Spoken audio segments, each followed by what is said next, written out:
men rode into canyon. I dug 7 graves. Horse says you are a spirit walker. A man who has been to the other side and returned. A man who cannot be killed in battle. Something very wrong with that horse. So it's the summer of Badge, it seems. This is what everyone keeps telling me. It feels like a normal summer to me, other than the fact that I got a lot of people coming up to me saying, wait, aren't you in that film? Yeah. So I heard that you came right off Flight, and you had lost a lot of weight for Flight. I did. To play the candidate, which is an amazing scene, by the way. I did, thank you. So what was it like going from that to Cowboy Boot Camp almost immediately? Well, the great thing about I could start eating burgers. I could it was about building the weight back up.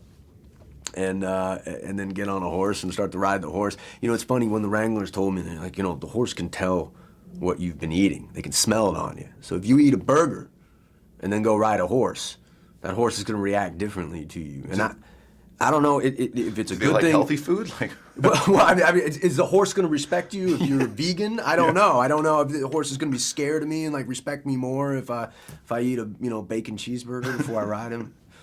Is that why Duke ran away? I heard your horse ran away at one point. Duke ran away. Yeah. Duke was scared of gunfire. Oh, okay. That was my one problem with Duke. And the Wranglers were so great. All these stunt guys are like, they're like, look, we know you really like Duke, because Duke and I mean, Duke was like an old Cadillac, man. I mean, when he galloped, it was just a smooth ride, man. But he was scared of gunfire. And they're like, we're a little leery about this. I was like, no, I got it, man. I'll take care of it. I'll take care of it. And sure enough, one day he just hears the gunfire and he's gone. He just took off, and they finally catch me, and the Wrangler comes up to me and he goes, Badge, I'm proud of you. Duke hadn't run that fast in 10 years. Yeah. I was like, okay, I gave Duke a good run, and then we had to switch him out for another horse that day. Duke had to take a rest after that. Little brother, I hereby deputize you a Texas Ranger. Stats. What did you enjoy about this Cowboy Boot Camp? You know, what's difficult about it, it was actually a really positive time, and it's a good time to have like as a rehearsal process, you know, because you are hanging out with the other actors, and you are trying to get into this world and letting your mustache grow, you know. So How long did that thing take? Other way? 2 months? that was a good, The other way?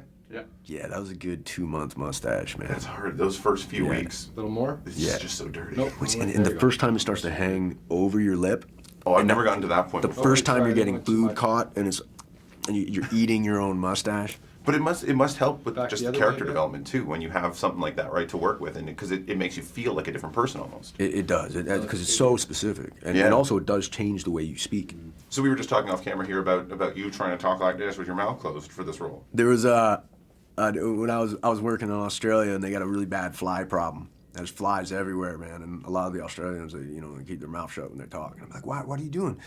They go, I don't want a fly to fly in my mouth. And so I kind of wanted to take that idea to Dan Reed, that he's outside all the time. He's out in the elements all the time, and that mustache is kind of like a fly filter. Everything, just keeping everything out of your mouth. Did you go to any other westerns for the character? Like, where did you draw inspiration from for Dan?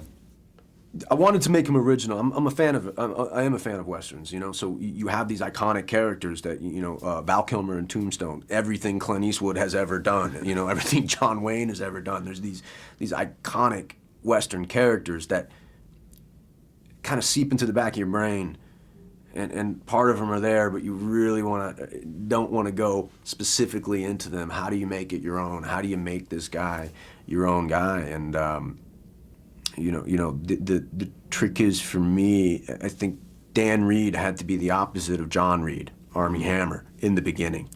So I'd watch Armie, and I'd just try to play against him, counteract him, and then the beautiful thing is, you watch John Reed become the man. Everyone's talking about, oh, Dan Reed's the great warrior. Well, no, it's the younger brother. The younger brother becomes the man.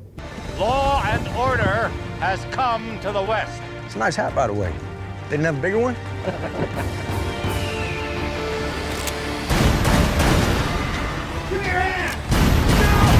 You have an interesting relationship with him because you are brothers, so and you want to kind of craft that experience of being brothers together, offset maybe a little bit to get the hang of each other. But you kind of also have this like clashing brother relationships. So how Right. how does one create that with another actor? You know, the great thing about guys is, like, you know, my best friends, I clash with them all the time. I mean, we're quick with each other. We're always cutting each other down. I grew up playing hockey, and it was almost this culture of, you know, you get off the ice and you maybe have a black eye. Who gave you the black eye? It was my best friend over here. It's okay. It doesn't matter. We're always laughing. We're always having fun. And Army is he's a playful guy, and he's right there with you. And he's just he's a lovely actor, and he's very committed, and he's got a wide range, man. I'm going to let you go because I got to let you go, but you just mentioned hockey. It's the middle of the Stanley Cup Finals. Prediction: Bruins, Hawks. Who is it? I just want a Game 7. I'm a Rangers fan, so Okay. I'm you know, I love hockey. I want as much hockey as I can get, especially after the lockout. Come on, man, give us a Game 7. I don't care, another triple overtime game. I was up late last night watching overtime, so just keep it going, boys.